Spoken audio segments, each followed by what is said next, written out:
Assalamualaikum warahmatullahi wabarakatuh. Saya Lele Lufiana. Dan saya Adi Mahati. Kami akan menjelaskan materi tentang Business Impact Analysis atau BIA. Ya, Business Impact Analysis adalah tahap setelah analisis resiko dilakukan, yang dimana tahap ini adalah tahap dalam pembuatan Business Continuous Planning. Baiklah, selanjutnya kami akan menjabarkan materi dari Business Impact Analysis.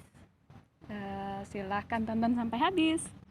Baiklah, di sini saya akan mencoba menjelaskan apa itu pengertian, tujuan, dan metode dari Business Impact Analysis. Yang pertama itu pengertiannya ialah Business Impact Analysis merupakan salah satu proses berkelanjutan dari Business Continue Planning atau BCP yang menggambarkan suatu potensi di organisasi tersebut. BIA itu sendiri adalah proses penganalisa, mengidentifikasi, dan menentukan dampak dari terjadinya proses yang ada di dalam perusahaan itu tersebut. Yang selanjutnya ialah tujuan dari BIA atau Business Impact Analysis. Yang pertama tujuannya ialah prioritas kritis. Prioritas kritis ini adalah setiap proses unit yang kritis harus segera diidentifikasi dan harus segera dibuat prioritasnya, dan dampak dari kejadian bencana tersebut harus segera dievaluasi. Lebih jelasnya, proses unit bisnis yang tidak memakan waktu atau yang tidak menggunakan waktu lebih cepat proses pemulihannya ketimbang yang proses bisnis yang memakan waktu. Yang kedua itu perkiraan downtime. Perkiraan downtime ini BIA digunakan untuk memperkirakan maksimum tolerable downtime atau MTD, atau maksimum lamanya waktu downtime yang dapat ditolerir atau dipraktekkan oleh perusahaan. Yang terakhir ialah kebutuhan sumber daya. Kebutuhan sumber daya ialah proses yang vital atau dapat diidentifikasi pada saat ini. Proses yang memakan waktu atau yang sangat menggunakan waktu ialah proses yang diutamakan alokasi sumber dayanya. Yang selanjutnya ialah metode BIA atau Business Impact Analysis.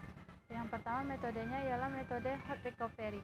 Metode hot recovery ini adalah metode backup yang membangun DRC atau Disaster Recovery Center yang sama dengan DC atau data center, sehingga data yang diinputkan atau dioutputkan ke dalam DC dapat secara real dapat disinkronisasi ke dalam DC. Yang kedua adalah warm recovery. Warm recovery ini adalah metode yang menggabungkan antara hot recovery dan metode cold recovery. Metode ini termasuk metode yang biayanya lebih murah daripada biaya pada metode hot recovery. Yang ketiga ialah metode cold recovery. Metode ini adalah metode membackup yang digunakan oleh cold recovery, dan metode cold recovery ini ialah metode yang paling sedikit menggunakan biaya pada saat beroperasi. Implementasi di metode ini ialah menggunakan ruang kosong untuk digunakan oleh DRC, dan metode ini adalah metode yang tidak menggunakan hardware atau software sehingga dapat meminimalisir penggunaan biaya pada saat awal pembuatan DRC. Dan selanjutnya akan dijelaskan oleh teman saya Adi Mahati. Nah, tadi kan kita sudah tahu apa itu pengertian, tujuan, dan metode dalam Business Impact Analysis. Nah, selanjutnya saya akan mencoba membahas tentang tahapan, parameter, dan juga contoh dalam Business Impact Analysis. Nah, masuk dalam tahapan yang harus dilakukan dalam proses Business Impact Analysis adalah yang pertama, kita harus menentukan ruang lingkup dan juga tujuan dari diadakannya Business Impact Analysis. Karena ketika kita sudah tahu tujuannya, maka kita akan tahu hal-hal apa yang harus kita persiapkan dan hal-hal yang harus kita lakukan. Kemudian yang kedua adalah menyiapkan kuesioner Business Impact Analysis. Nah, dalam kuesioner ini ada informasi-informasi penting yang perlu dicantumkan. Di antaranya adalah tentang identifikasi proses bisnis, nilai finansial dari setiap proses bisnis, kemudian tingkat kritikal dari proses bisnis, jumlah minimum perbaikan data, jumlah waktu minimum sistem akan berjalan kembali, kemudian kebutuhan minimum akan teknologi, dan yang terakhir adalah jumlah minimum karyawan. Nah, langkah yang keempat adalah melakukan internal pre-assessment. Pre-assessment merupakan audit internal. Hal ini merupakan kegiatan mengevaluasi dan menguji setiap kegiatan yang ada dalam organisasi. Ini bertujuan agar mempertajam business impact analysis, sehingga kita akan tahu setiap proses dalam organisasi dan setiap tingkat kritikal dalam setiap proses bisnis itu sendiri.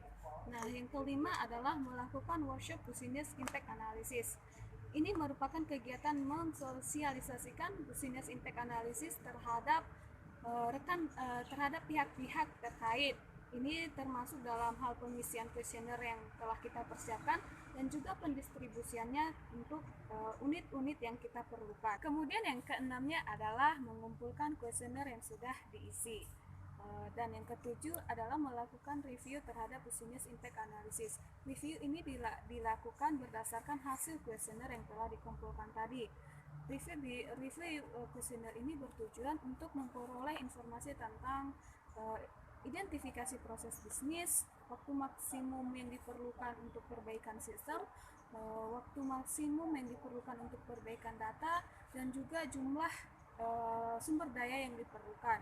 Kemudian langkah yang ke-8 adalah menentukan kritikal proses bisnis. Hal ini adalah kegiatan menentukan proses bisnis mana yang paling kritik ketika ada gangguan. Dan yang terakhir adalah membuat laporan dan approval yang akan dilakukan oleh pihak-pihak terkait. Nah, selanjutnya adalah parameter dalam proses business impact analysis. Nah, parameternya ini ada dua kriteria. Yang pertama berdasarkan finansial dan yang kedua berdasarkan non-finansial.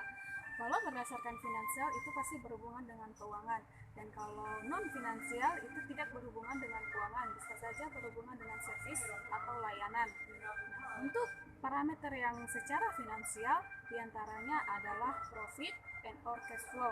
Hal ini adalah penurunan laba atau kurangnya transaksi dalam alur kas saat ini.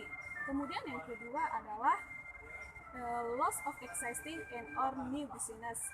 Ini merupakan kerugian yang diakibatkan terhentinya proses bisnis yang telah ada atau kehilangan peluang bisnis baru. Dan yang ketiga adalah compensation payment. Ini merupakan adanya pembayaran kompensasi kepada pelanggan akibat gangguan yang dialami oleh perusahaan, sehingga menimbulkan ketidaknyamanan terhadap pelanggan. Kemudian yang keempat adalah contractual penalties. Ini merupakan adanya pembayaran denda karena gangguan yang dialami oleh perusahaan, sehingga harus membayar denda sesuai dengan ayat kontrak yang telah disepakati. Dan yang kelima adalah loss productivitas. Ini merupakan penurunan atau kehilangan produktivitas suatu perusahaan akibat tidak terkendalinya penggunaan biaya. Kemudian yang terakhir adalah additional and or extraordinary expenses. Ini merupakan adanya tambahan biaya yang luar biasa yang diakibatkan oleh gangguan, sehingga ini berpengaruh terhadap keuangan perusahaan. Kemudian parameter yang secara non finansialnya adalah ini berhubungan dengan layanan terhadap konsumen dan juga terhadap reputasi perusahaan. Ketika adanya bencana pasti menimbulkan suatu gangguan terhadap layanan yang akan perusahaan lakukan kepada konsumen. Nah, ketika layanan itu berubah atau terganggu, pelanggan mungkin akan merasa tidak nyaman, sehingga tidak menutup kemungkinan pelanggan akan meninggalkan perusahaan tersebut atau kalau tidak minatnya untuk bekerja sama atau terus mengkonsumsi produk dari perusahaan akan berkurang. Kemudian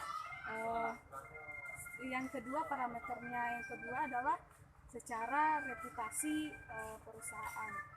Ketika gangguan terjadi, kemungkinan akan berpengaruh kepada reputasi perusahaan di mata para organisasi-organisasi eksternal. Ini sangat berdampak pada penilaian orang lain terhadap perusahaan ketika terjadi gangguan. Tidak menutup kemungkinan penilaian buruk akan diberikan oleh pihak eksternal terhadap perusahaan. Selanjutnya adalah contoh business impact analysis.